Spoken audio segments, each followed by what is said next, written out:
Hello, bonsoir, and welcome to the Get French Football News Show. I'm Nathan Staples, and joining me this evening are Eric Devin and Jeremy Smith. Back on your TV screens and bustling with excitement. Liga is off to a flyer, but who's shouting that from the rooftops, and who maybe wishes they'd stayed a little bit more quiet? All of that and more after your latest headlines. Lyon suffered their first defeat of the season on Friday night as promoted side Reims made it two 1-0 wins out of two games. Pablo Chavaria gave the Champagne club a win, which sees them sit in fourth in the table. On Saturday, Kylian Mbappe returned with a brace as his goals helped Paris Saint-Germain come from behind to beat Guingamp. New signing Nolan Roux gave the hosts the lead before Neymar pegged them back from the spot, with the World Cup winner reminding everyone of his extreme talents in the final moments. In the multiplex, Monaco dropped their first points of the season against Lille with a goalless draw as Patrick Vieira's Nice picked up their first points of the season with a 1-1 draw against Caen. Montpellier grabbed their first win of the new campaign with a 2-1 win over at Amiens. Rennes also notched their first 3 points with a late Ismaïla Sarr goal, sealing a 1-0 victory, while entertainers Dijon showed that they are again going to be strong at home with a 2-0 victory over Nantes. In Sunday's fixtures, Saint-Etienne managed to earn a point at Strasbourg despite going down to 10 men early, with Maktar Guy making it 1-1 late on. Bordeaux's miserable week was compounded after, obviously, Gus Poyet's dismissal and players refusing to start training on Friday because of the Uruguayan's dismissal at the club. They then dropped to a 2-1 defeat to Toulouse. In the late match, Nîmes proved that Ligue 2 sides are on fire at the moment as they put 3 past Marseille in a 3-1 win. Denis Bouanga, Sada Tube and Renaud Ripa scored for the hosts, with Florian Thauvin doing a delightful chip in consolation for l'OM, with them now, the Les Crocodiles sitting in third. And that's all for now. But for all the latest, head on over to our website at not that many W's, but 3 W's, getfootballnewsfrance.com, and follow us on Twitter at GFFN. We start this week with the big news coming out of the south of France, at least in Bordeaux, have sacked Gus Poyet. All stems from the press conference after the Europa League victory, over 2 legs at least anyway, on a Thursday night, where he went on what can be said as a bit of a rant over the sale of Gaëtan Laborde. I know, Jez, we discussed it on Thursday, but I'll come to you first on this, Eric. After that, the board decided that they'd had enough of the Uruguayan and have sacked him. The players sort of refused to do training for about an hour before eventually being coerced that they might need to put some practice in before this game at the weekend. But it's all a bit of a mess at Les Girondins at the moment, isn't it?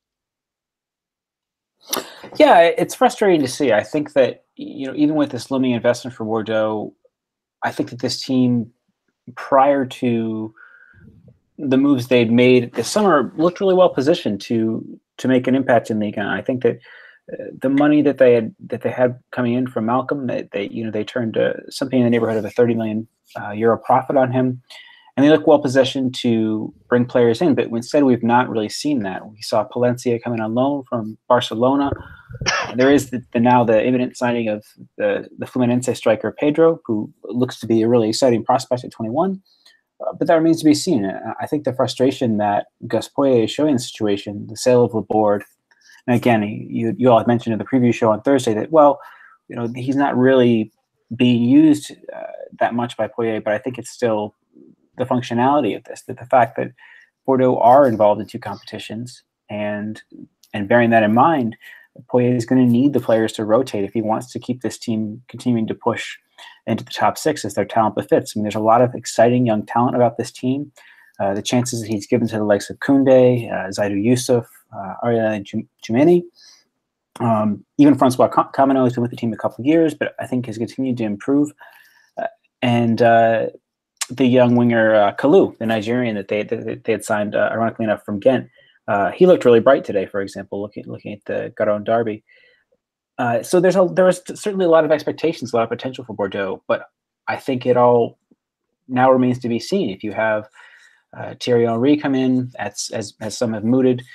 That could be very interesting, but again, he's a manager with very little experience. How is he going to respond to developing these young players and giving these young players chances? I think that's the thing that we look at Ligue 1 being a young man's league, if you will. We see so many talents coming through at such a young age. Bordeaux looked to be mirroring that this year, particularly with those 4 players that I mentioned. And I think that Poyet's willingness to trust them looked to be paying good dividends early on. The good, solid progress in the Europa League. They were convincing throughout each of those first 2 rounds. The loss against Strasbourg, yeah, that was frustrating, but we know how PSG and Lyon, remember from last season how well Strasbourg could play on the counter, and to play that entire match against a team of that style with 10 men, that's certainly easy enough to shake off. So looking at this, I think that, Poyet needs to have a sense of propriety in terms of how he's speaking out about this.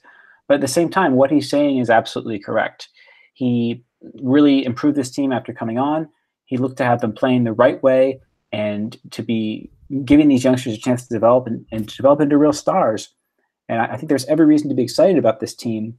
But the lack of action from the board in terms of bringing players in and their lack of patience with Poyet, I think really puts a downer on this. I think that, Bordeaux, given the size of their stadium and given what they've achieved in the past decade, I know, that Champions League success is further and further away, but still, I think that the more strong teams that Ligue 1 has, I think the more that, we can look at this league as being of having strength and depth, and showing, outsiders, those of us who are not as involved in this league and in depth as we are, that, there is more to this league than the usual quartet of Monaco, Marseille, and PSG and Lyon. So just a really disappointing turn of events, because I feel like this is a place where, we can allude to this a little bit more, but where Poyet had really, I think, found his level and had a good eye for developing these young players. And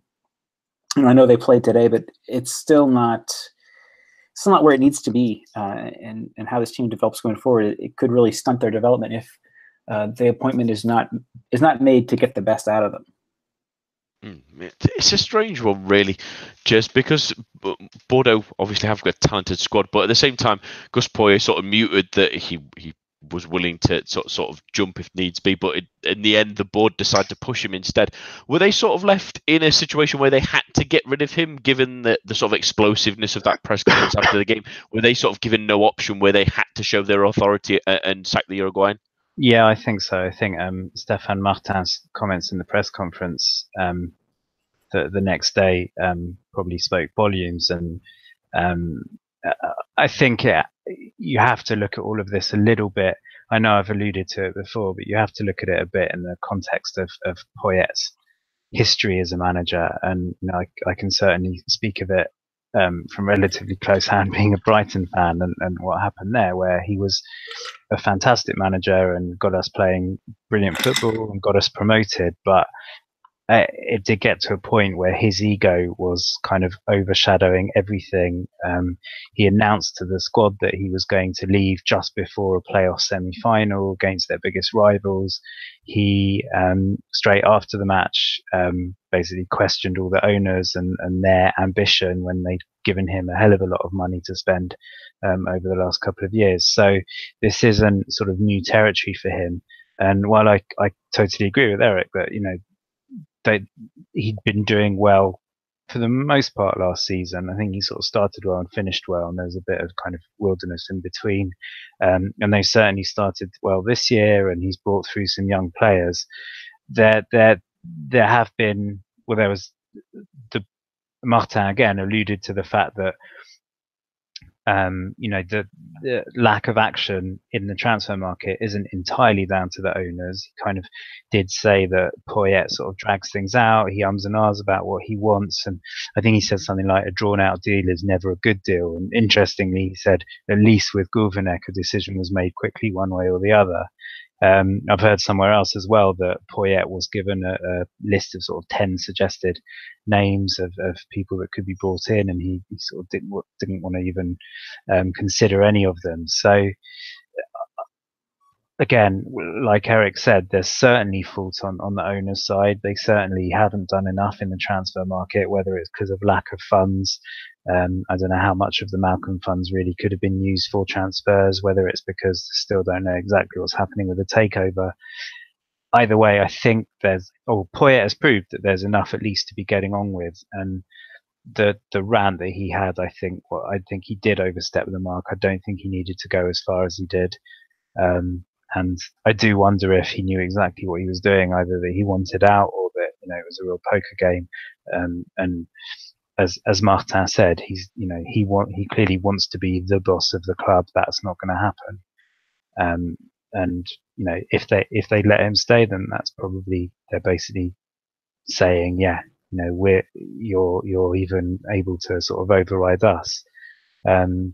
On Friday, there was lots in the French press saying, it's because Poyet's used to that kind of power, because that's the kind of power that managers in England have. I'm not even sure that's entirely true anymore. So, yeah, I don't know if that's the usual everyone involved in Ligue 1 looking at Premier League with rose-tinted specs or what, but I think he went too far on Thursday night, especially following a win, which made it all the more bizarre. I suppose he must have thought it puts him in a position of power, but I don't think Martin had much choice but to react. It sort of left them in a corner, didn't it, really? And the thing is now as well, Eric, that it leaves the club in a slightly strange position, really. There's a takeover that's sort of going through, but exceedingly slowly, given the time frame, especially on the transfer window ticking by. And there's names in the hat. Thierry Henry seems like the one that's been linked the most, but again, maybe that one feels like at least a little bit of a risk, given the profile of the club. Although I'm sure the Frenchman might jump at the chance of going to such a big club if it is offered to him. Where does it really leave Les Girondins this season? I mean, if they get the right man, can they sort of stabilise, or do you slightly worry that this may be one of those factors where we have similar situations to we had with Lille last season, where they sort of plummet from a situation which is out of their hands from sort of the boardroom perspective? I don't think that they're going to be in any relegation danger. But I do think, again, like I said, there's so many promising young players in this team. Again, Koundé, Kalou looks, again, really bright. For people who didn't see the Garonne Derby today, Bordeaux were pretty poor. They were better after Jimmy Briand was introduced.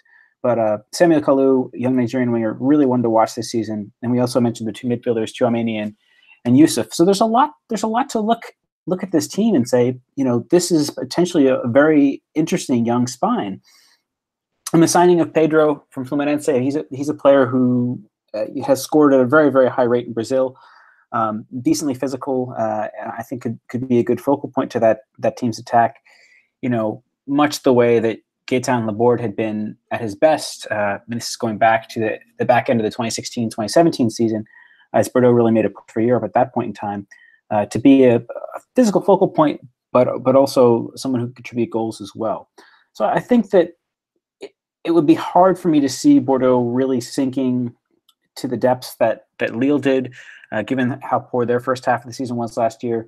I think that you've got enough proven performers here. Beyond those young players, I think Francois Kamano has generally become an above-average Ligue 1 player. You've got Benoit Costil, Youssef Sabali once he's back fit, Maxime Punje. There's a lot of decent players in this team, but I think for me, it's not a matter of relegation for Bordeaux. I think it's a matter of what could have been. I think that we'll get on to Marseille. Maybe their defensive situation might be considerably worse than it was last year, and that there might be a chance to push on for either they or Rennes in terms of actually being a legitimate contender for that top three. And I think at the beginning of the season, looking at Bordeaux and how young those players are, they could still be, but I think that under Poyet they could have been really one of those ones pushing that top three. I know that might sound overly optimistic given how their season started, but I think there's also, certainly mitigating circumstances within those first two losses. And I want to reflect again on the Europa League. I think that we shouldn't forget that in each of the past 5, 6, maybe more than that seasons, there's been a French team that's been dumped out of Europe really unceremoniously in a really embarrassing fashion. Last year it was Bordeaux. A couple years ago it was Lille.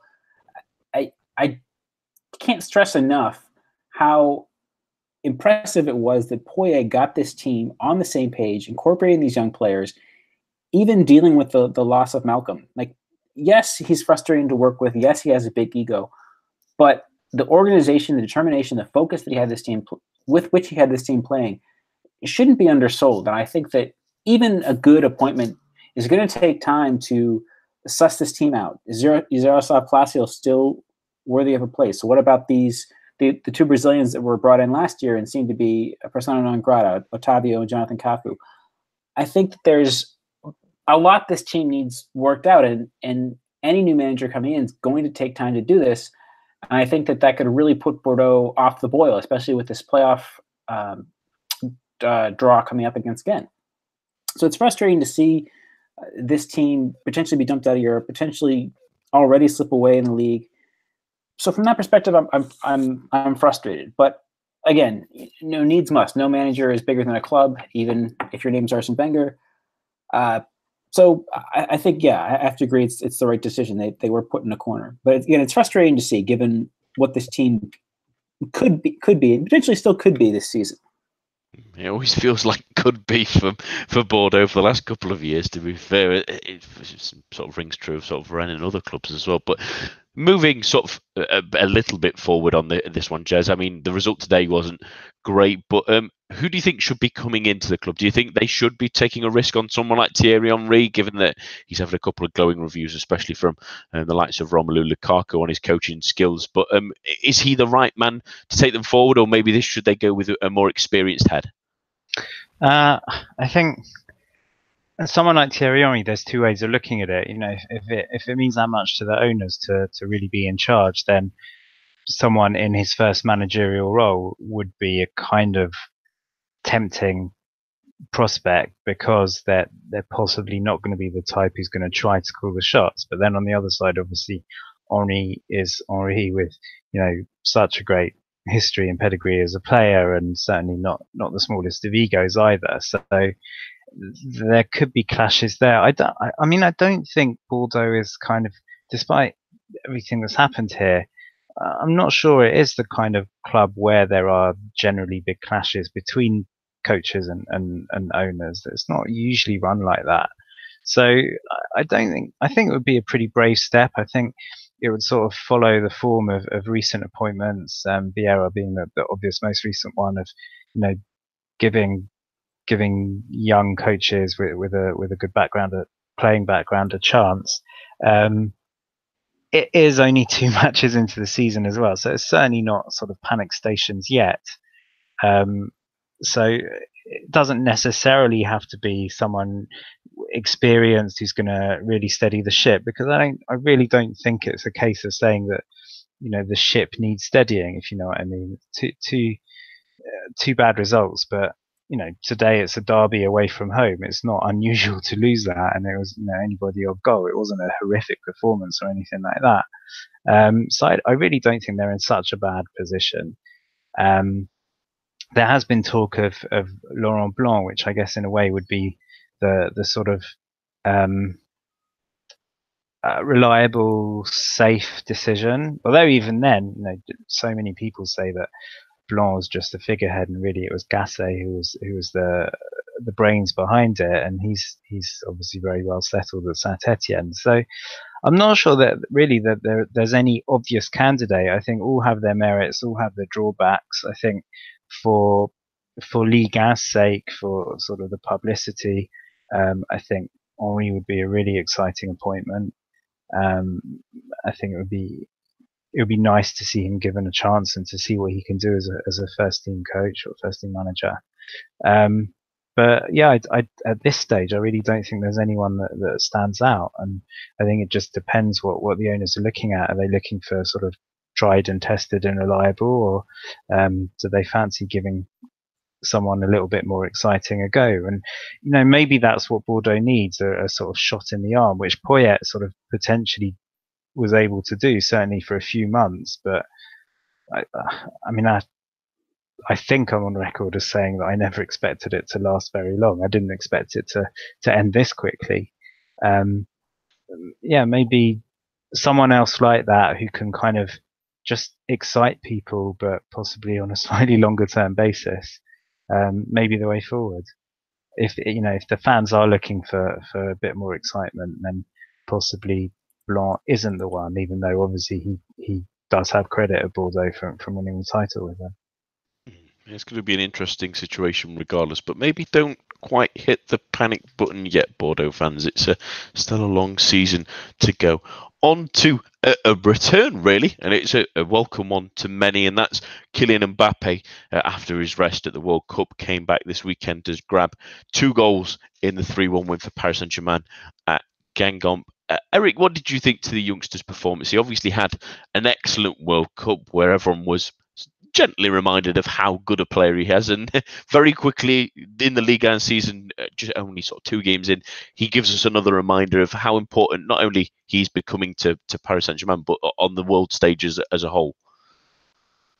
Yeah, I think this is really interesting to see because Neymar had a fantastic match. Let's not deny that. He scored a penalty, had an assist, but I think that, interestingly enough, I almost want to say that this team, without Cavani and with Mbappe and Neymar on the pitch, seemed to have the right balance in attack. And I think that this is a very interesting thing to see. I think that it shows that now that Neymar's had a season to play with Mbappe, and he's seen what this player can do on the World Cup. Maybe, just maybe, we're going to see Neymar,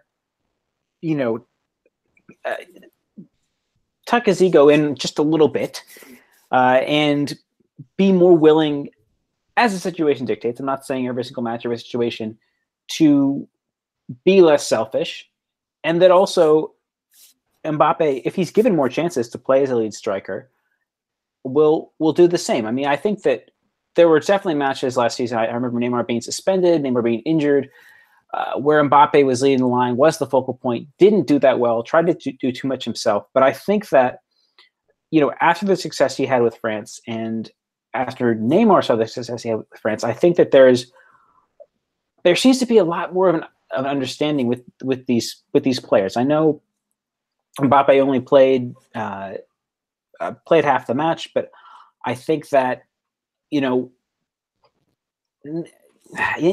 couldn't have been ignoring how France played this summer, and I think that he, perhaps is realizing that his dreams of outshining the likes of Messi or Ronaldo might not be able to come to fruition, but maybe more importantly than that he could actually do something with this PSG team that they've been struggling to do for 8 years and make a real impact in the Champions League. I think that now you've got, again, don't get me wrong, PSG are still extremely flawed. They need a left back. They need a defensive midfielder.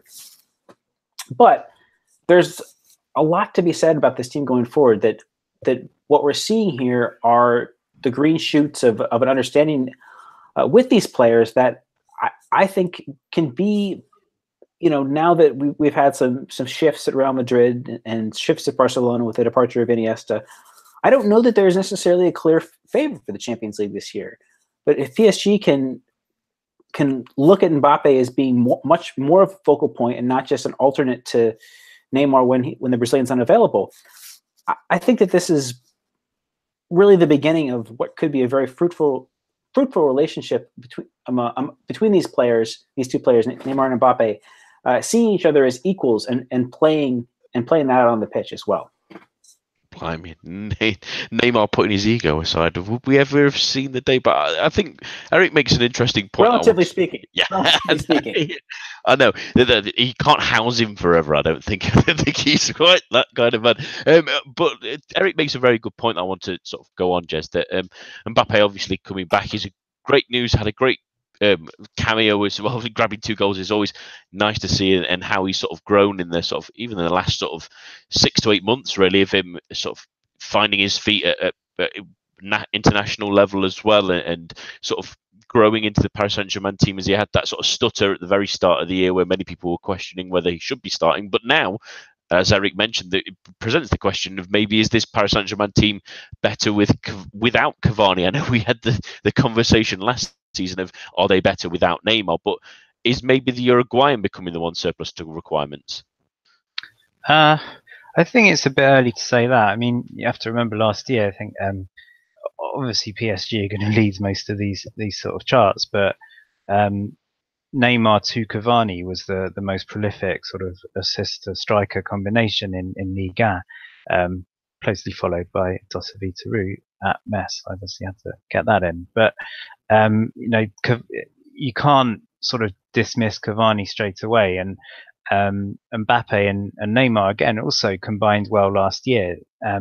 There were times where the three of them together didn't, and certainly in Champions League they were found wanting. So there's certainly stuff that needs to be worked on there, and certainly Mbappe's appearance on Saturday shows, as if we didn't know, that he's equally effective down the middle as he is on the right or on either flank actually. So Tuchel will be pleased to see that there's combinations there. He'll be pleased that should Cavani lose form or get injured or anything, there's certainly nothing to worry about there. I'm pretty sure that most managers in the world wouldn't worry about having to make a choice between any combination of those three anyway. I think what will be interesting now is to see the dynamic between Neymar and Mbappe. I mean, Eric said, Neymar had a goal and an assist on Saturday, but frankly, I thought the whole team it wasn't just him, but I thought he was pretty poor first half, and Mbappe coming on changed everything. It was a brilliant piece of skill by Neymar to win the penalty that he scored, but it was Mbappe who sort of was central to that move in the first place, and then 2 great finishes from Mbappe, the second in particular. So, he is the one that really, I think he will take over from Neymar as the one who really excites not just the PSG fans, away fans as well. Certainly he'll obviously be more loved in other stadia around France than Neymar ever was or will be, for the obvious reasons that he's French, he's a World Cup winner, and I was going to say he doesn't dive around as much as Neymar. I mean, there certainly are hints that he's sort of learning quite a lot from him. But that's the dynamic to watch out for, because as Eric alluded to, and as everyone has said, Neymar moved to PSG because he'd had enough of being in Messi's shadow, which I think he was entitled to do, and I think he was quite right in that. I can't remember if it was the PSG match, the 6-1, where there's a famous photo of Messi in the crowd after it was Neymar who pretty much single-handedly won that tie for Barcelona. So you can certainly see why he wanted to move, but it wasn't meant to be like this. He was meant to be the undisputed king of Paris, and at worst, Mbappe is seriously rivaling him. At best, he's well overtaken him. And whereas last year Mbappe did seem starstruck, he did constantly, as soon as he got the ball, look up, look to where Neymar was, look to get it to Neymar, probably ignore Cavani more than he should have done. I'm not sure that he certainly shouldn't have been doing that anyway, and this season I'm not sure that he will do. As much as anyone else, I love Mbappe as a footballer. I love his sensible interviews and things. I do think there's a little bit of an ego there, which people need to keep an eye on a little. But that could be good for him in the PSG setup with Neymar as a big ego next to him. And I think if Tuchel can harness it well, and if, as Eric said, Neymar can sort of wind his neck in a little, then if they play as equals, I think it could be frightening together. If not, if either of them get a little bit too big for their boots, then there could be problems there as well. But certainly the potential for the two of them, if they're playing at their best, if they're sort of not playing silly buggers and just trying to grab all the headlines each time, it could be fantastic. I mean, obviously in Ligue 1 they're going to walk it anyway, you'd assume, but in Europe as well. I thought it was interesting, actually, and just noticed that looking at his timeline that Mbappe has suddenly started tweeting in English, which also makes me wonder if he's sort of starting to think much bigger term, more sort of superstar level on a PR side as well. No, never not to be clever to market yourself, at least anyway. With it must be looking at Neymar doing the Dele Alli / Jesse Lingard sort of hand trick as well, and bits like that. All that marketing does help. But let's sort of very quickly, Eric, sort of focus on the game at least at hand. That it's a good win for Paris Saint-Germain, although they had to come from behind. And also at the same time, a little bit unlucky for Guingamp, a second that was ruled out because of sort of a negligible foul in the build-up of it. Whether VAR is built for that, it's a bit questionable at least. But a good showing from the home side, at least, who always tend to do well against the big teams. Yeah, actually, looking back in the previous 6 matches, PSG had only won twice at the Rougarou in all competitions, which is nothing to sneeze at. I think that's impressive. Camboire has this team, I think, playing fairly well. I think that they are still trying to work things out in midfield. I'm not really convinced by Ludovic Blas as part of a midfield 2. I think that they need 2 orthodox defensive midfielders there. Ideally, it's Zito and Doe. Obviously, Piri was hurt for this match, so he wasn't an option either. I think Doe was also unavailable. So I think sorting that out and maybe figuring out whether he wants to play this side as a 4-3-3 or a 4-2-3-1 is going to help quite a bit. But yeah, I think that Guingamp, a lot of these players, you look at Christophe Cabre, they're still, even though it's been Camboire's team for a while now, I still think the feeling of this team is that it's still the house that Jocelyn built. Jocelyn being Jocelyn Gourvenec, looking back at that cup run that they had, there's still sort of that feeling to the way they approach play that I think is very much in the image of Gourvenec. I know his time since leaving Guingamp has not been that successful, but I think it's good to see. And I don't know. I feel like there's more to come from this team, but when you've got so many players that are so inconsistent, it's hard to see them really hitting the heights that they can. I mean, there were a handful of matches last season when Benazet was on form and they could play attacking football, the best of them. But then you have, what's his injury record? How long is he going to play? Marcus Coco is one of the most frustrating young players in France. He's got great pace. And he can have great vision, but is he going to ever look up? Is he ever going to pass? There's just too many elements to this team that are too frustrating. And I think that the fact that they played so well in that first half and then didn't in the second is pretty indicative of what we can expect from them this season. 11th, 12th, 10th, somewhere in that neighborhood. They'll pull off the odd surprise result, but I don't think that they're going to be achieving a level of consistency and pushing for those European places. But good to see them always put up a fight against Paris Saint-Germain. We don't want to walk the league at all anyway, and then have a good stern test will stand them in good stead as well for Guingamp heading into if they have one of those slips of forms. You do worry about them a little bit with their inconsistencies, but they definitely have the talent there, as they showed in that one. And 2 teams that have shown. Can I just go ahead, Jesse. Yeah, go ahead. I actually thought that the second goal that was ruled out was probably the right decision, and I think it was at 2-1. I can't remember. It was either 1-1 or 2-1. I thought they had a stonewall penalty not given, and I don't understand why it didn't go to VAR. I thought they were really unlucky on that. I thought Meunier clearly pushed, I can't remember who, but one of Guingamp's attackers over.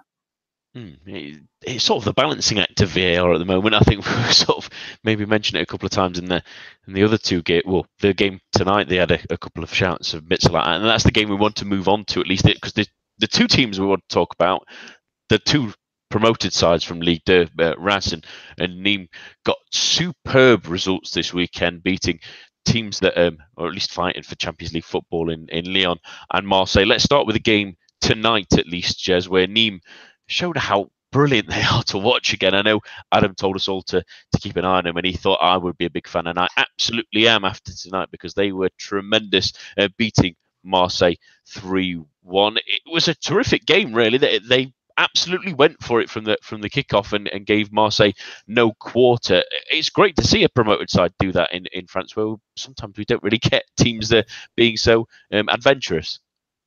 It's great to see. I think there has been over the last few years a deserved probably reputation for French coaches or coaches of French teams being a little too cautious, particularly away from home or against the bigger teams. I think that reputation is still lingering, but I think it's a bit unfair. If you just look at, for example, the average goals per game, it's gone up progressively, I think, the last 5 years. And I think last year Ligue 1 was second only to the Bundesliga. And I think it's teams like, we talked about Dijon, for example, last year, but teams like, you can see now already that Nîmes are certainly going to be a team who are not going to,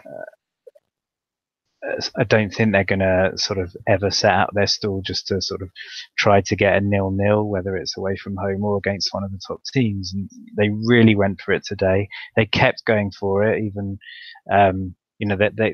they took the lead early on, relatively early on. And then early in the second half, the fact that they were going for it again, then sort of committed so many players up front for a free kick, it in that sense led to a bit of a temporary downfall for them, because it was a fantastic break by Marseille and a superb finish by Thauvin, a really lovely chip. But again, at that point, you might have thought Nîmes will settle for the draw there, but they kept going for it, and then they hit Marseille fantastically on the break as well. And again, they didn't settle. They didn't shut up shop and try to keep it to 2-1. They kept going for it, and came away with a deserved 3-1 win. And you can certainly put a bit of blame on Marseille, who didn't have their best match and looked very poor defensively. But that you've got to hand it to Nîmes, who were not overawed at all. It's their first home match in Ligue 1 for 25 years, only their second match had just come back, and no caution, just absolutely went for it, entertained their fans, and absolutely deserved the result that they got, just for the sort of courage and bravado that they showed. Yeah, and it was short of so. Yeah. Go ahead, Eric. The other thing I wanted to say too is that we talked so much about this team last year as being that partnership of Bozok and Alioui. Alioui out to 2019. Bernard Blackgar announced that this week he's no closer to being ready to play. So what we saw tonight, and they also brought in Denis Bouanga from Lorient, and to replace Romain De Castillo, who had left on loan. But what we were seeing tonight, I think, for me, the two stars, and I think looking back at this match, it looked to be Ripar, who is not a player who was expected to play much of a part, and Saratiou, again, the same thing. These aren't players that we had necessarily expected a whole lot from. They weren't the names that would catch the eye and looking over Ligue 2 match reports last year. So I think that I know we had expressed concern in the written preview guide as well, that Nîmes were going to necessarily have to deal with a lack of depth, perhaps. I mean, the players that they were bringing in, Baptiste Guillaume, he's been in and around Ligue 1 for quite a while now and hasn't really ever shown, but even he looked good off the bench, playing some decent hold-up play. And I think that, with Alioui still to come back, I think there's a lot to be said for this team. Paquiez coming in for Florian Miguel at left back as well. Again, a player without really a lot of experience. I think that this is really sustainable for Nîmes. I think that Blackgar has this side playing with the coherence and playing with a team ages that I think is really sustainable. I think, Marseille were absolutely awful. Coletta Carr, I mean, talk about a team to forget. He was really bullied by Ripar all evening long. And I think that, but still, I mean, this is Marseille. This is a team with designs on the Champions League, a team that, that are well balanced and we're in first place. There was even a bit of stuff on social media that Nîmes were concerned that the attendance at the stadium would be too many Marseille fans, both locally and making the trip. And the two teams are fairly close to each other on the south coast of France. But that wasn't the case. The crowd were pumped up for this, and they showed that the injury issues and suspension issues they had, were to be no real issue. And Paul Bernardoni played another decent match. I think that his development shouldn't be undersold either. I think he's a really canny signing from Bordeaux on loan. I think that, I don't think that we're going to continue to see this team leading the league in goals scored, but I think that they can continue to play entertaining football. And this is something that we haven't really seen. I mean, we've seen, going back a couple of years, Angers sustain a push in the top half of the table for, going into the second half of the season, but not playing this sort of expansive sort of football that we're seeing with the actual 4-4-2 under Nîmes. And I think that's something we should really embrace, because it's exceptionally rare. I mean, the Blackpool comparison's been made. I've seen that in a couple of places to when they came up in, was that 2011-12 or 2010-2011 in the Premiership. We don't see that that often from promoted teams. Okay, maybe we saw that with Monaco, but I mean, that's obviously mitigating circumstances a few years ago, them coming back up. But we should really embrace this and have this be, as just rightly said, part of a general trend towards attacking football in Ligue 1. What I wanted to add to the sort of point that Jez made of the sort of rambunctious nature, really, of Nîmes, is it was personified in those two goals that eventually won them the game. Really, the run from Bouanga, where it sort of collides off him a little bit, and Theo just got that lovely little goal, really lovely little touch around Mandanda before slotting it away. And then Renard's goal as well, he just hustled and bustled, he sort of barged his way past Amavi, shoved off Kaleta and finished nicely. But one player I wanted to talk about, really, Jez, in this one is the one who sort of set up, if you like, the second goal and grabbed the first. Denis Bouanga, who they've bought from Lorient, was looked at by a couple of Ligue 1 teams, really, and it was seen sort of a coup that he did end up with the newly promoted side at Les Crocodiles, when he really was terrific last night, and and he could be a real signing for them, can't he? I mean, it looks like a real coup there. He was, I think, probably one of, if not the best Lorient player last year, and they managed to keep up a bit of a promotion push all season and just fell short in the end. But he's a class act and set the tone with the first goal. Sort of, again, Sakai didn't cover himself in glory, but he's the one who sort of harried him and sort of forced the mistake and really accomplished sort of Henry-like finish, curled into the far post. He's the one who sort of directed or led the break for the second, and he's a class act. Again, as Eric said, Aliou's out. Bozok, I don't know if it's struggling to adjust to a new level. It's tough to go up 2 divisions in 2 years, or whether it's just that he's slightly unsettled with talk of possible transfers and salary rises and that kind of thing. But until he finds his feet, they need to rely on the slightly more experienced players. And Bouanga sort of relatively has I guess, more experience and ability than some of the others around him. And it's fantastic the way he's stepped up and has taken that responsibility.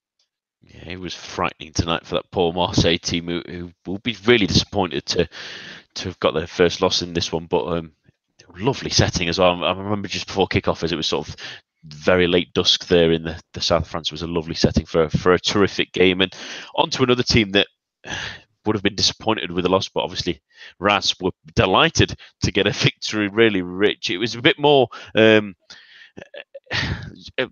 backs against the wall is maybe the bright way to say it. It's more of a pragmatic result for Reims than it was maybe for Nîmes. But for Lyon, will they be a little bit disappointed in this one? They did dominate possession and play in the second half, especially.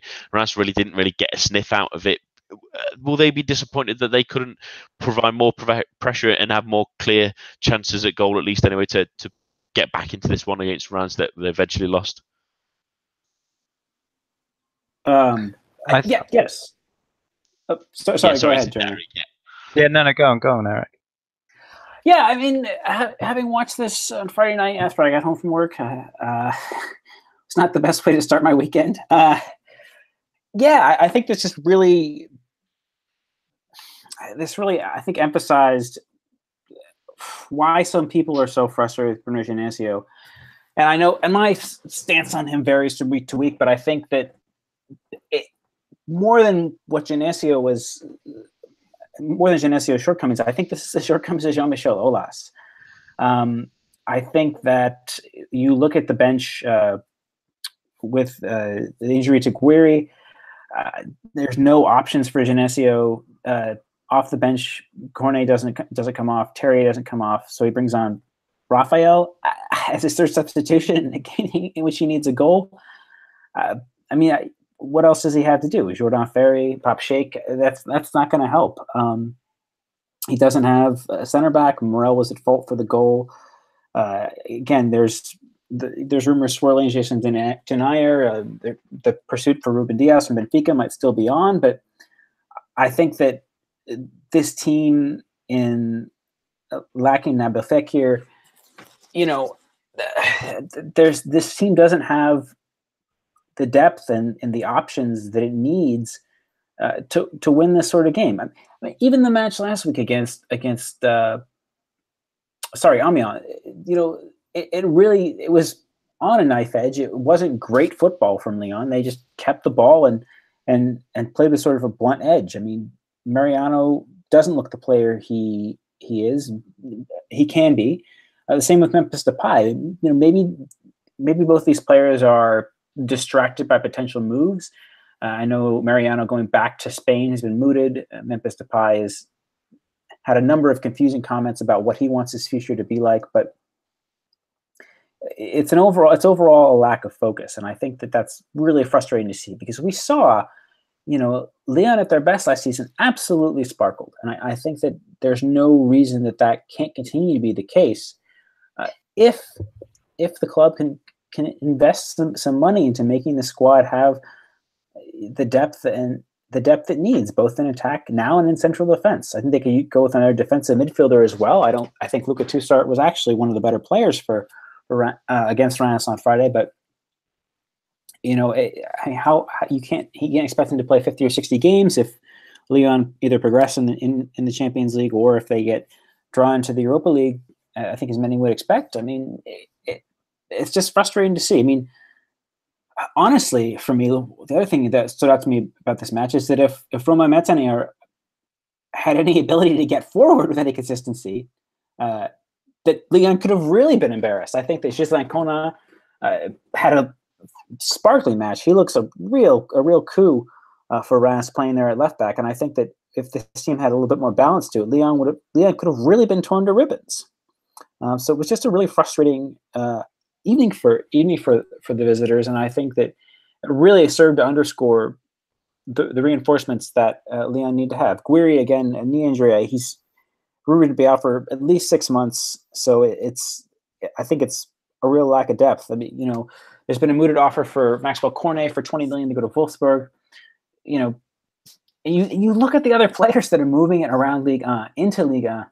We just mentioned Bouanga. I don't think that Nîmes, are up anywhere near the same financial stratosphere as Lyon. But to see a player like that, who's a decent performer, who's still youngish at 24, has a lot to prove in terms of wanting to advance his career after a year in Ligue 2, why can't Lyon move for a player like that who's hungry and would want, Champions League? I mean, obviously, perhaps the opportunity to start could be mitigating circumstance there, but the number of young attackers who are moving around in Ligue 1, and I know Martin Terrier has come in and looked good in preseason, but gosh, I think that Lyon honestly should consider themselves lucky to be where they are in terms of the table, and that teams are going to cotton on to the way that Reims played against them, and I think they're going to see a lot more of this. I mean, honestly, Reims, it was nominally a four-man backline, but Ramal was playing so deep, and Conan and Métanire pushed on a little bit, and that's going to be something that teams are going to have no problem playing that way against Lyon, and I think that they could be in for a lot more struggles this season, not in terms of getting points on a regular basis, but against these so-called easy teams. People have mentioned Lyon had an easy start to the season. Their first 5 matches. They also have matches coming up against the likes of Nice, who look pretty blunt themselves. But I don't think that that's necessarily going to be the case if teams can set up well to play on the counter against them. Jess, do you want to make your point now? The only reason, Lyon were not good enough on Friday, and probably on the preview show on Thursday, none of us probably did Reims enough justice. And I agree with some of the points Eric made. I agree that they haven't particularly strengthened overall, and central defence is certainly a problem. But you look at that's an issue, I think, over the course of the season and in Europe maybe. But in a one-off match, second match of the season against a newly promoted team, you look at the two teams that were fielded. That, to me, that's not enough of an excuse. I just think Lyon were not good enough. Reims did what they needed to do well, but it wasn't like the Alamo and they were defending for their lives. Lyon just didn't do enough going forwards, didn't produce enough sort of football, decent moves. There wasn't enough coherence between the players, and it's not unheard of. Whether it's Genesio's fault or the players' fault, I don't know. But this is Lyon have always done this. We talked last year. They ended up getting that European spot, but they did it by virtue of turning up in the very big matches when they needed to, but often going missing in the matches where you'd expect them to get something. Whereas, sort of by contrast, Marseille would get the results that you'd expect them to every single time, but then do nothing in the big matches. If Lyon are going to keep doing that this year, that's all very well, but it's a hell of a dangerous game to play. And okay, against a newly promoted team, their first match back at home, it's not going to be the easiest atmosphere to play in, but a team that's sort of aspiring to Champions League and more than that, from most predictions, I think most people were saying should be finishing second and should be even possibly giving PSG a scare. These are the kind of matches that they need to win to make a statement and to keep that challenge up. And of course, strength and depth is an issue. And I sent a tweet out just before we started that the top four, PSG, Lyon, Marseille, and Monaco, were all awful, I thought, in the first half. And the difference between the three teams who drew or lost and the team that won was someone called Kylian Mbappe. Obviously, you can't all legislate for that, or the other three teams can't compete with that whatsoever. But Lyon have enough that they should be beating Reims, or certainly should be reacting better than they did. And their second half was better than their first, but it still wasn't enough. They really struggled to create. I thought that Reims' defending was good, though. I thought Mendy was good in goal and dealt with as much as he could. I thought Ramau was good, as well as Moussa Dembia tracked back well and worked hard. Was an outlet for them when they wanted to. He sort of grew into the game as well. It's really, really terrific stuff from the team, and great to see two Ligue 2 sides. One really attacking, really determined to show that they've got some guts. And then another team that knows how to defend, now has how to be solid. Two good clean sheets against two decent sides will give you the world of confidence to build on. And great for Reims after losing two attacking players that really would have made a difference this season, and probably will do for their other sides when they're given the chances to as well. Will be real boost for them and their confidence going forward. Let's finish off tonight with one of my favourite sections, at least. I hope it is at yours at home, and that's our league snapshots. I'll start with yourself, Eric. What would be your Liga snapshot? The bit that we've maybe missed off the show tonight that viewers at home need to hear. I think the way that Toulouse played today. I think that we talked about Bordeaux and their woeful form, and I had been cautiously positive that Toulouse would be at least comfortably mid-table this season. And I think that we're beginning to see flashes of how that team could improve. There were still some ricks in defense. I still think Isiaga Silla should be playing ahead of Francois Moumbanje at left back.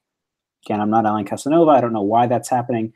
But some really lovely bits of skill there from Mathieu Dosevi and Ernle Seka for the goals. Max Allen Gradel had another strong match as well. I think that, there's probably more to come from Manu Garcia, the attacking midfielder there, but I think that there was a lot of positives for Toulouse to take to that match. I think they're a much better side than what we had seen last Friday against Marseille, and that I'm not saying they're going to challenge for the Europa League, but I think that there's going to be some good reasons to watch this team. I think that Casanova is going to continue to build at the back. Baptiste René is an excellent keeper, and that front four can really, really start to impress. And I think that it'll be nice to see a team with the reputation and history of Toulouse not having to result in negative football and playing poorly in a relegation scrap for a change. Jez, what's your Ligue 1 snapshot? I'm afraid I'm going to be a little bit Met-centric again, but 4 of the scorers this week, there was Dossevi, who recovered from a horrific miss to score Toulouse's winner. There was Nolan Roux scored for Guingamp against PSG, and there was Ismail Assar and Florent Mollet, who both scored fantastic goals last night for Rennes and Montpellier, respectively. Sarr wasn't there last season, but the other 3 were, and there were quite a few Metz fans on Twitter just lamenting how the hell that team got relegated so pathetically last year, with what actually was quite a talented, certainly forward line. So yeah, I'm assuming there's going to be quite a few more painful moments like that for me this season. Yeah, I think maybe the fact that there's not many defenders getting celebrated for their games of the weekend, exactly. Maybe the reason why, at least anyway, for those cheeky ones. My Ligue 1 snapshot goes to the current top scorer on League after 2 games, and that's Julio Tavares. Dijon again winning their first home game, as much as they did last season. It's not that surprising that they again prevail there, but against the plucky Nantes side, it was good to see them get another win that keeps them fighting at the top of the table. There's 2 Ligue 2 sides and Paris Saint-Germain. Terrific result. Tavares has always been a little bit underrated in Dijon, it feels. I feel like I'm talking about him constantly, at least anyway. But when Lois Diony was there a couple of seasons ago, obviously he was sort of in the background. Last season, with the sort of rise of Sleety and others around him, at least sort of grabbing goals as well here, left, right and centre. I'm thinking of Kwon Chan-hoon as well. He still maybe was in the background, even though he was scoring the goals, as well as Wesley Said having a great season. But Tavares, reliable Ligue 1 goal scorer, and is terrific in this Dijon team. He just adds something. He's a great hold-up player, grabs the goals when they need him to, and he really does add something extra to a side that I was a little bit worried about at the start of the season, but they are, again, much like some other teams in Liga, proving me wrong, and that maybe Olivier Delalio is doing a much, much better job than I've already given credit for, but he's been a terrific start for the season for them. That's all that we have for this week. My thanks to Eric, Jez, and all of you listening at home. Do join us for the preview show on Thursday, and the main show will be back at the same time, same place next week. A bientôt, and goodbye.